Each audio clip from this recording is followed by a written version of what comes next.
It's good to be together this morning. It's good to see your faces and to welcome each other into the circle of community, even though we are in a different place.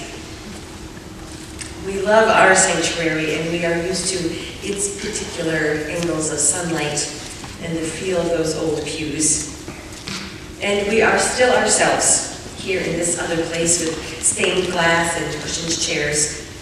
We are a movable feast. And in that terrible cold last weekend, the pipes in our building froze up, and we are thankful for the responsiveness and resourcefulness of our property committee, which means that heat has already been completely restored, and all of the damaged rugs and ceiling tiles are gone, and so now we get to think about redecorating, which means that our freshly formed aesthetics committee is swinging into gear even now, getting things put back together. My little boy's room at childcare has been moved twice this week because his school had the same problem that we had. There was just a little bit of water in the wrong place. So, and I suspect that several of you have had similar experiences, either in the places that you're working or your homes or people that you know. So we're in good company. So this morning we are grateful for many things. For kind neighbors who take us in, and for the good work of our fellow congregants, particularly some of the people on our property committee, Dave Michelson, Doug Stevens, Cliff Sinnott, Steve Kenny, and Jim Morris. And we also thank our welcoming circles, both last week and this week, for being flexible and inventive and coming up with new ways to do things on the spur of the moment, and for just being welcoming no matter what is happening. Thank you for caring for our spiritual home, and I am grateful for this circle of faces so that we can make our home wherever we are. Members of our outreach task force will light our chalice this morning, and I invite you to say the words to our covenant which are printed in the order of service. Love is the doctrine of this church. The quest for truth is its sacrament, and service is its prayer. To dwell together in peace, to seek knowledge and freedom, to serve humanity in fellowship, to respect the nurturing power in all of us, thus do we covenant.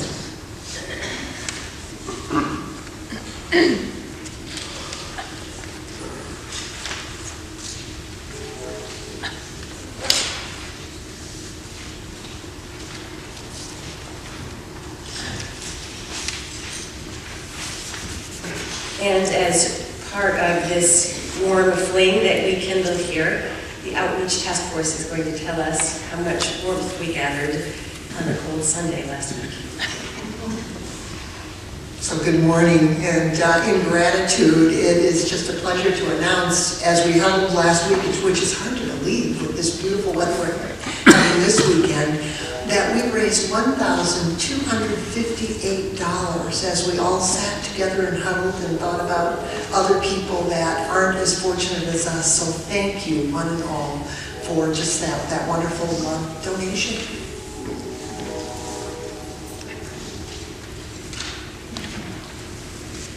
I invite you to join in singing our opening hymn. The words are printed in the order of service. Come, come, where we are. We're going to move a couple of pieces around just a little bit in your order of service this morning. We have a chance to hear from our youth for a few moments this morning before they leave this building and go and meet for their youth group somewhere else. So we're going to sneak them in here instead of at the beginning of the offering time. And then we'll rearrange the order of the music and the story as they are printed in the order of service. So this morning we get to hear a few words from one of our youth in our congregation.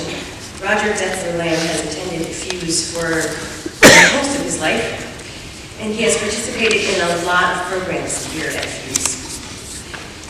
And at this time of year, when we are asking members of our congregation to make pledges for the ongoing life and well-being of this congregation. I wanted you to get to hear from one of our youth about what has been meaningful and powerful for them and what they hope will continue into the future with our support. Let's hear from Roger, and Case is going to stand up here with him, as we always hope our fellow UUs will do, and support him as Roger speaks his piece.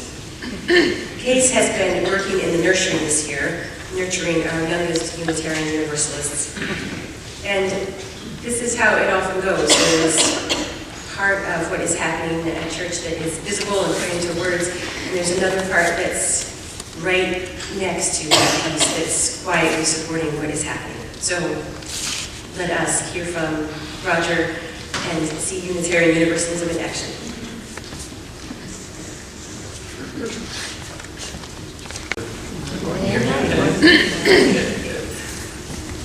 How are you doing today?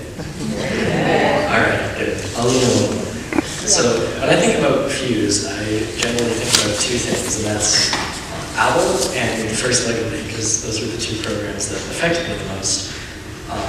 One was fairly traumatic, but in hindsight was incredibly educational. I think that's how most people think about it, which is a good thing, and it should stay that way. And First Legacy is a huge part of my life and pretty much formed where I am today and what I want to do with the rest of my life. And a lot of the influential people in my life I met through First Legacy. I met Case, I met Doc, Case's father, Frank, Coach Jim Morris. Have all been people I've held in constant contact with. And the best part about First Lego League was that it wasn't just a small team of kids that wanted to make robots, it was the whole church. When there was a presentation, the whole community would be there and be present. When there was a fundraiser, the whole community would be there and be present.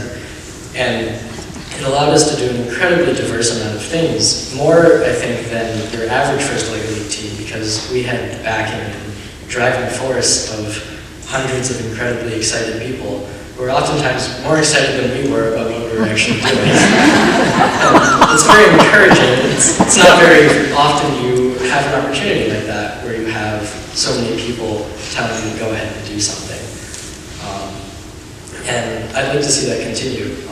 In an ideal future FUUSE, I'd like to see an even larger community backing an even larger, more supportive team to have, maybe 5 robots and 2 separate teams, so you could branch off and do really whatever you wanted.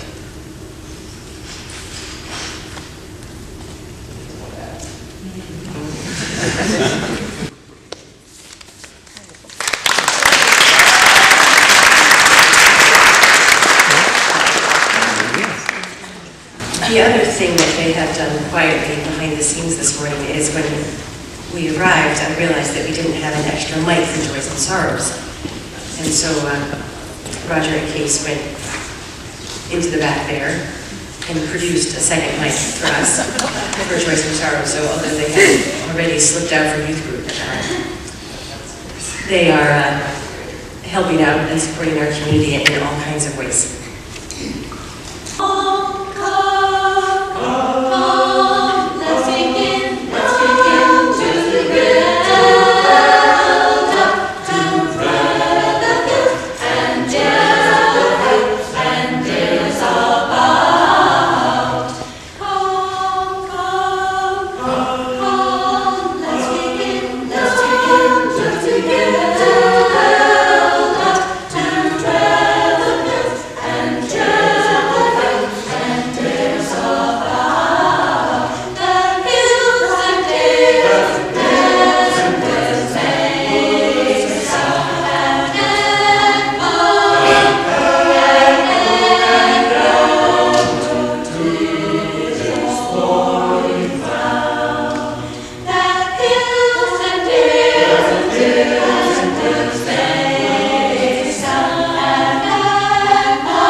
technology here to have a little hands-free microphone.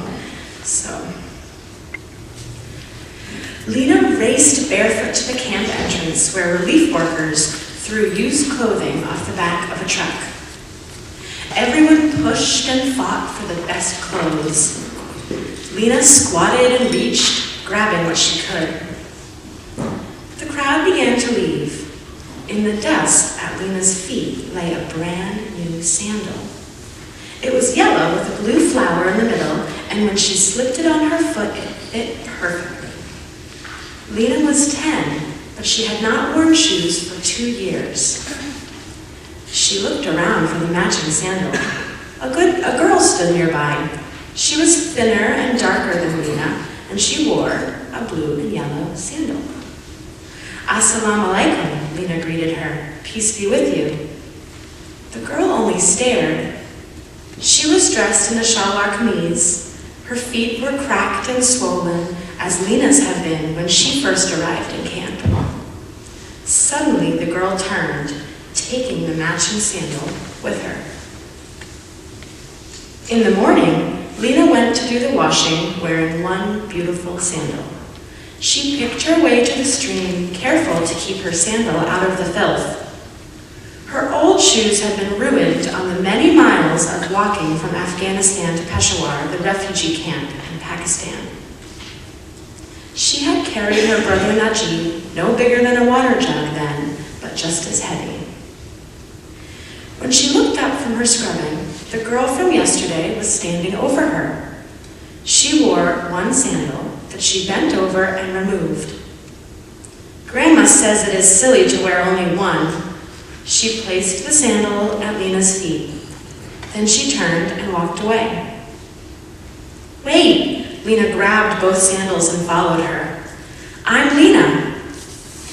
The girl slowly turned. "I'm Feroza."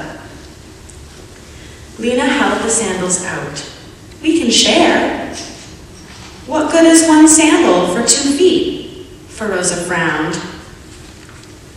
"You wear them both today, and I will wear them tomorrow," Lena smiled. 4 feet, 2 sandals. Feroza smiled too. She took the sandals and put them on. "Tomorrow they will be yours." The 2 girls greeted each other the next day as they carried their jugs for water. Lena put the sandals on, and they waited together in a long line. Everyone in the camp was waiting for a new home. Mama went to meetings about being resettled. The girls stayed in Lena's tent with Ismatu and Najib. They were careful to keep the sandals away from the 2 boys, for Ismatu wanted to pull at the flowers, and Najib wanted to chew on them. "My father and sister were killed in the war," Lena told her friend. "Mama and I had to run with Ismatu and Najib in the night." Feroza nodded and 2 tears ran down her cheek. "I have only my grandmother now."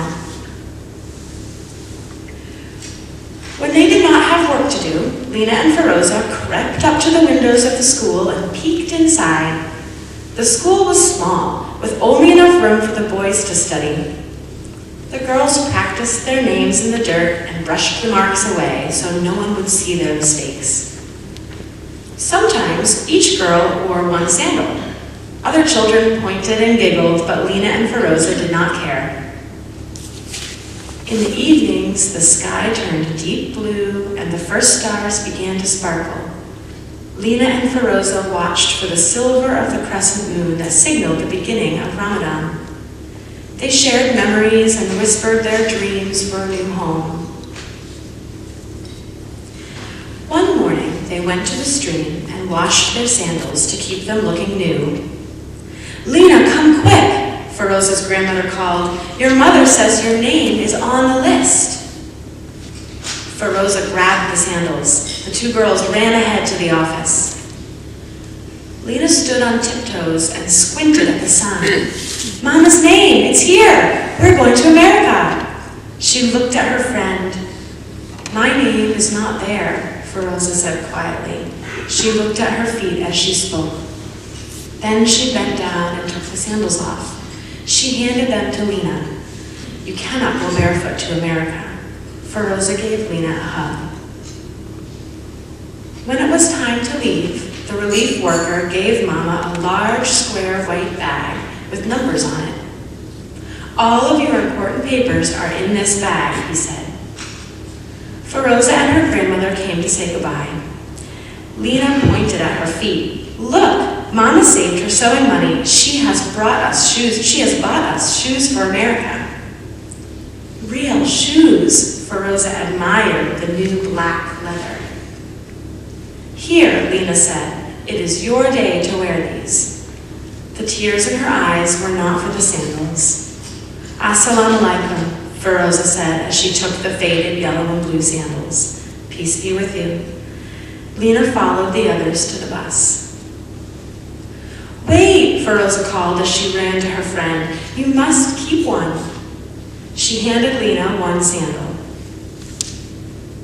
What good is one sandal? It is good to remember. Feroza held up the other sandal. 4 feet, 2 sandals. Lena felt the tears make a trail down her cheek. She slipped the sandal into her bag and climbed on the bus. Feroza ran alongside as the bus began to move. Lena leaned out the window. We will share again in America, she called.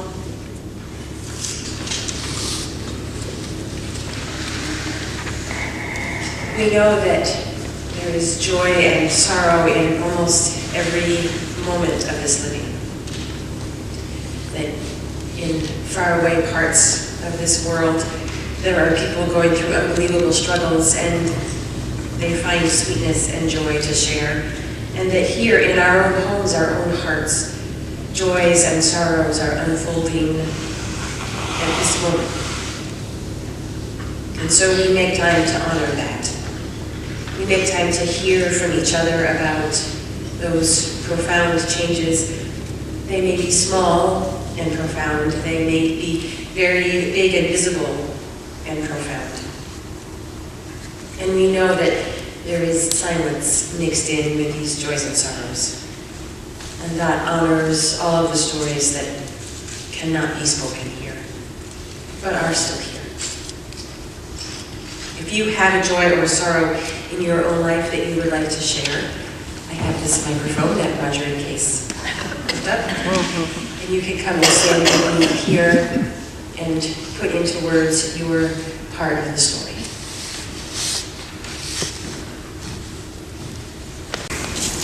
Hello. An old friend of Jennifer's and mine asked yesterday, she said that she passed this morning, she was able to go to her son's wedding yesterday to move the wedding up so she could attend, and that was helpful and happy. But we keep her family, her name was Leanne Towery, she was from Hampton Falls, and our children grew up with hers. We keep her family in our memory.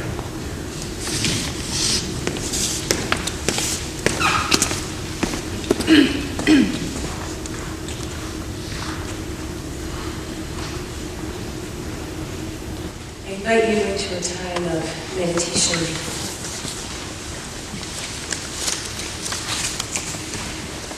I offer these words that we said often last year.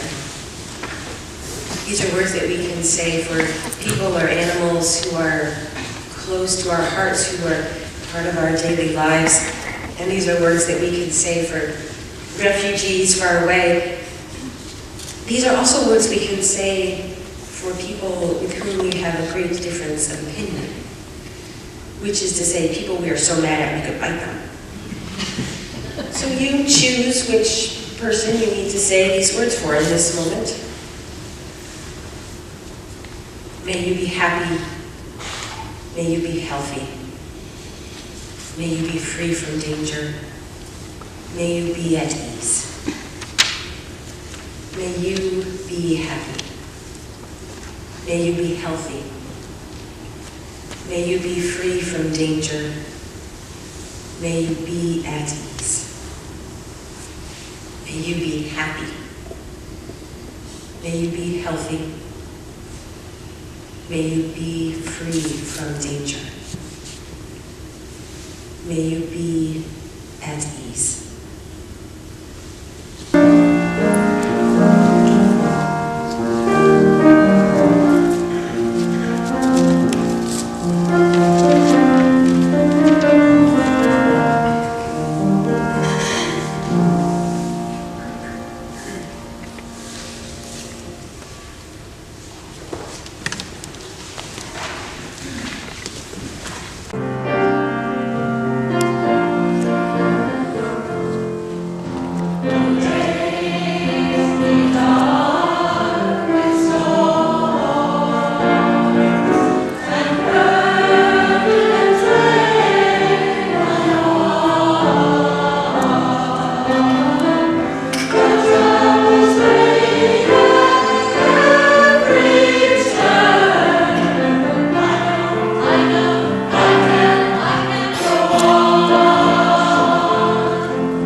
friend of mine from college came to visit.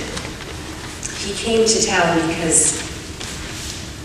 because everything is connected, and somehow my college friend is friends with someone who's married to someone who is the child of someone who attends this congregation. It's all got discovered on Facebook first. So he came into town to do a fundraising talk for his organization, which is building schools in Nepal.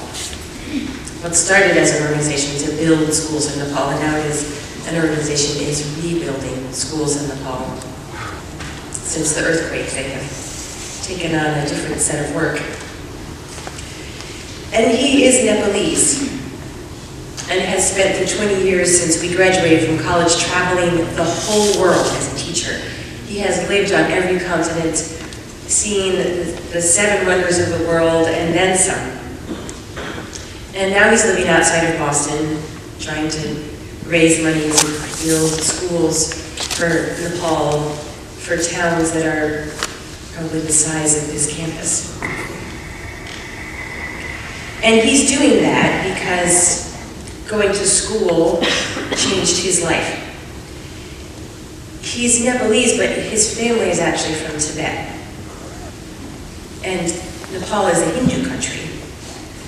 And in Hindu countries, there's a very strong caste system, which is to say that everyone is ranked from the most special to the most untouchable. And it's a very rigid system. Anyone who has been through junior high public school in this country has a flavor of what that ranking system is like. But the caste system is much more rigid. There is no movement between who's in and who's out. And it turns out that if you live in a Hindu country and you're not Hindu, you are out. You are ranked in their system even though you don't believe in their system. And you're, of course, at the bottom. It turns out unless you're from the West and you have money, and then they give you a little movement. So that's how my college friend started his life, at the bottom of somebody else's system, which meant poverty and no chance at school and being pretty locked into a life in a very isolated part of the world.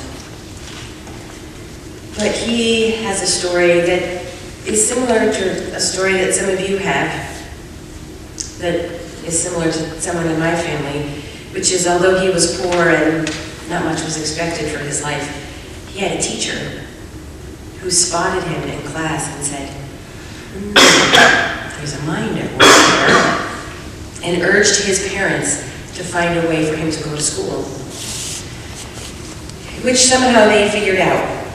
They got him to Kathmandu when he went to school, and then he went to a Jesuit school, so now he's a Tibetan Buddhist living in Hindu Nepal, attending a Jesuit school. And eventually he made his way to Italy to attend what I would call high school, and then he went to college in the middle of Iowa. Just a wild ride. For some reason, the college that we attended offers a full scholarship to a Nepalese student each year, which I didn't understand until about 3 weeks ago. I just knew that I got to know a lot of people from Nepal when I was in college in Iowa. So he was pretty clear that his life had been changed by being able to go to school. And so now he, in addition to having taught for years, is supporting the schools. So he came working on his mission for education. And he stayed with us in our home. He arrived with this little slim backpack and a jacket. And he sat in the chaos of our kitchen with our 3-year-old running laps around all of it. And we talked about traveling the world and how do you keep friends when you move that much. We talked about how it changes you to become a parent. We talked about what we hoped for children in the world. We talked about how strange it is that religions have all of these rules for people. He told more stories about how hard it is just to get from one place to another in Nepal, and about the corruption of the government and how hard things are since the earthquake. And as we talked and talked, I became more and more uncomfortable with the gulf between the life that he described in Nepal and the life that we were sitting in the middle of here in New Hampshire. He lives in the States now with friends, and he hopes to stay here for lots of reasons. The level of corruption in Nepal is so stunning that he would prefer to be here. And I suspect that the quality of life is dramatically different here, although things have changed in his hometown. He grew up in a family of 7, parents and 5 brothers. They had a 2-room apartment, not 2-bedroom, but 2-room, 3 beds, 1 bicycle between the 7 of them. He's describing this as we sit in my house where we have 4 beds for 3 people, so we're always ready for someone else to arrive. And in fact, the 3 of us don't use more than 1 bed most nights. So we have all these empty beds in our house all the time, instead of all these people who need beds and don't have them all the time. He grew up without indoor plumbing. When we bought our house, we thought, we really have to have a second bathroom for 3 people. And we have a lot of visitors, so it's good to have that second bathroom, but I was just uncomfortable with the gap. And things have changed in Nepal in the years between his growing up and now. And a lot hasn't.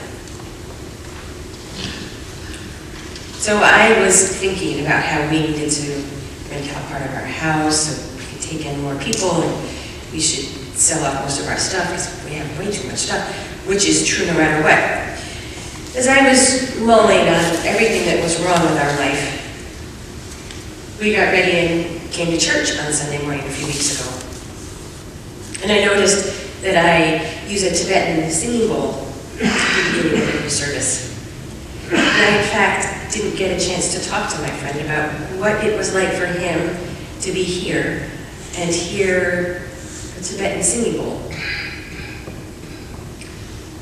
But I was a little uncomfortable with the fact that this is something from his tradition that I use without much context most days. Part of the reason I didn't get to ask him about that is that I could see that he was absorbing something in our congregation that he was appreciating.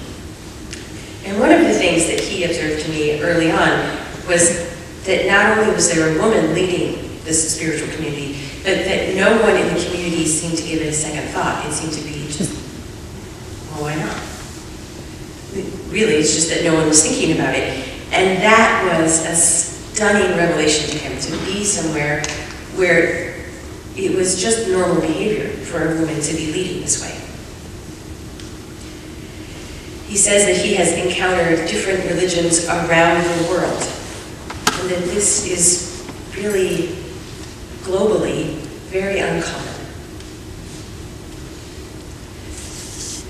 So now I think about how are we connected to all of those other traditions, because that's part of what we're about, and part of what he was thrilled to experience, that we are connected to and open to the wisdom of a whole variety of traditions. The hymn that we sang at the beginning of the service today by Rumi, he's a Muslim poet, and we sing his words, it's like, oh, of course we would, why not? It doesn't cross our minds that we would welcome those wonderful words. And that openness and, in fact, seeking of diversity was just, I think, a thrill for my friend. And I worry a lot about, well, things like using the Tibetan singing bowl when I don't put it in context of Tibetan Buddhism every time. And I worry about how do we make sure we're choosing the deep wisdom from other traditions without just picking things that sound good to us, and how do we grapple with the dark side of every tradition while honoring its gifts in the world, and I think about it maybe a little more than is constructive. But it's useful to think about it some anyway. But the reality turns out to be that if you look at Unitarian Universalism from a global perspective, we're doing something pretty unusual here. Something kind of remarkable, actually. That we're as interested as we are in the possibilities of connection. That we act consistently in favor of finding the wisdom that's out there rather than trying to build a fairly rigid system where we can slot everyone in and keep them there. My friend wrote a blog post, of course, about this, and he included a quote from our pocket guide, which is the very slim volume that we give out to folks who are new and trying to learn about Unitarian Universalism. It's a book that I don't often go back and reread. But he picked out these words, which I should go back and reread regularly.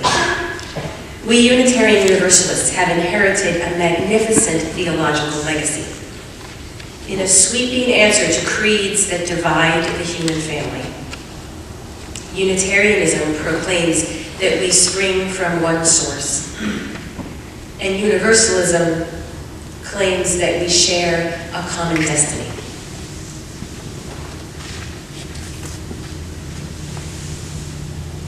I was surprised by how much he appreciated what we are up to here, because I was busy noticing the gaps and the very real gulf. He was so pleased that we hold on to that claim for a common destiny. That was deep spiritual nourishment to him, and I was underestimating the power of what we do every day.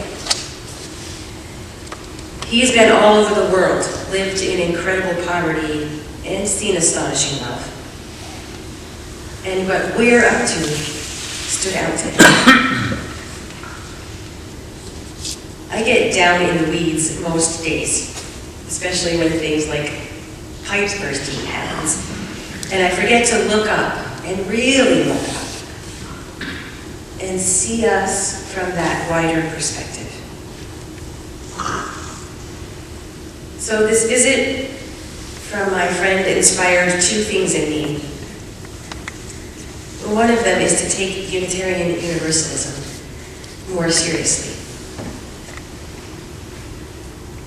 I grew up in this tradition, which is, of course, dangerous because it means that I have had a chance to dwell on its faults and its shortcomings, as we do with our closest family members. And I have come to take it somewhat for granted. And so it's good to see it from a new perspective. And I am so grateful to remember what a profound gift it is to be part of a religious tradition that says all humans come from one source and we share a common destiny. Out there in the world today is being debated between, I was going to say civic leaders, I'm not sure that's the word, but public figures and religious leaders.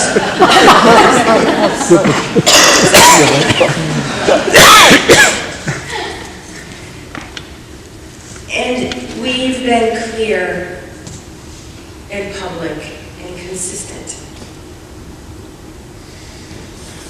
We come from the same source, and we share a common destiny. And if we indeed share a common destiny, then in order to live with myself, I have to figure out what to do about that gulf. You know, we heard a little bit at the child sighting about what we do collectively about that gulf.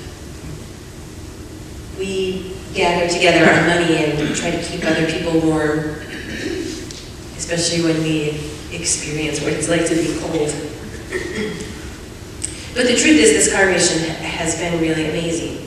You don't have to be sitting in the cold to be able to remember how much people need right down the street from us. And that is a wonderful gift and a way to live out the need to close the gap. But I did look around at the life that I am living, at the plenty that I have,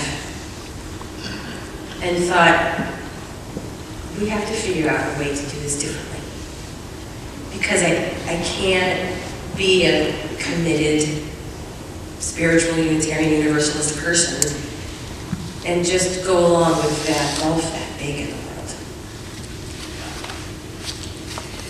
We know the systems are arrayed to keep it that way, but sitting in my kitchen with this man who I knew 20 years ago and then have reconnected with, and hearing his journey, it just settled into my body in a fresh way. So the first thing I did is when Roman had his birthday party, we invited several people over, and I said, Roman has everything he needs. He really does. So don't bring him many things. Just bring you. We want your connections, and we actually want to get to spend more time with the people who came to that party, with all people, and less time with the things. And then I gave people just a little out, because it's hard to show up at a birthday party without some things. So I said, if you have to bring something, bring a balloon. We got a lot of balloons, which was fun, and filled that need to bring something delightful, and there weren't more things in the room. And we talked about it afterwards, and my husband and I noticed that when there are a lot of things in the room, Ronan and I think a lot of children play with the things. And when there aren't things in the room, they play with each other. So we didn't have a lot of things in the room, and the children played with each other, and they laughed, and there was a different kind of connection, which made me suspicious about adult behavior. Really, when you have a young child in your life, you begin to realize that, we talk about children as if they're somehow different, and we're awfully similar to them. And there's a lot of stuff in the room, we tend to attend to the stuff and forget to attend to each other. We forget to attend to our common destiny. We forget to figure out some way to have it go differently. I don't have a proposal for what that different system is or what the solution is, and if we came up with something now, it wouldn't get us there anyway. I think we got to hear a little example of that kind of figuring it out if you attend to the people in the room rather than the stuff in the room in the story that Linsey-Jean read for us. Those girls could easily have fought over those shoes, and there have been many fights over shoes, but they figured something out about being together in their journey, remembering their common destiny, even in the most difficult situation.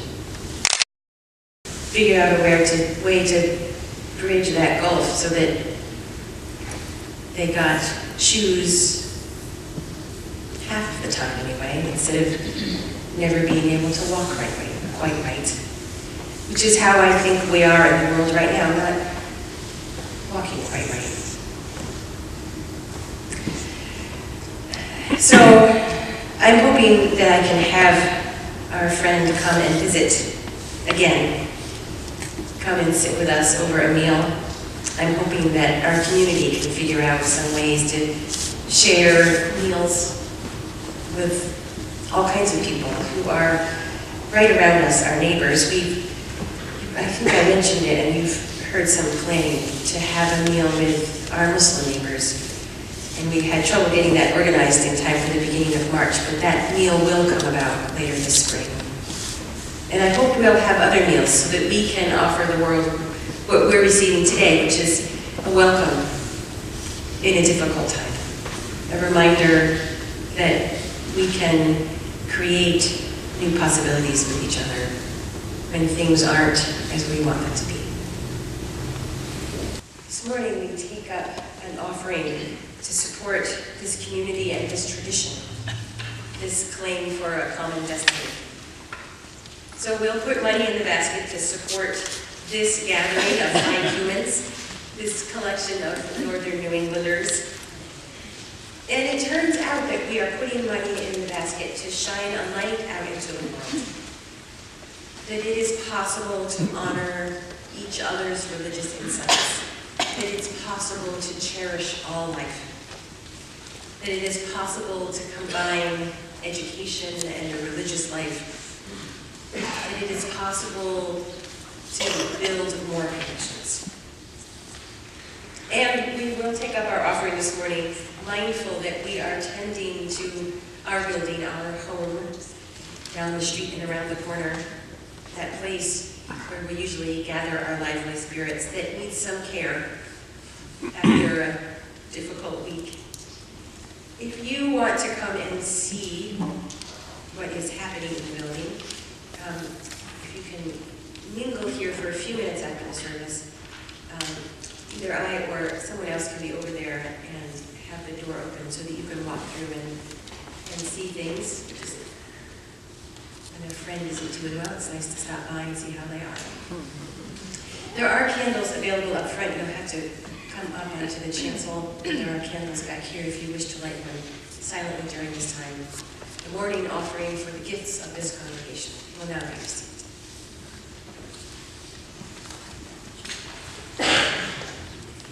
It is not every day that I get to play a Steinway grand. So I thought I wanted to do something a little easy for me that I did actually a few weeks ago. It's that little Chopin waltz that people tend to know, so don't be afraid to come along with this little waltz.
of service into the white bin that will be by the door as you go out.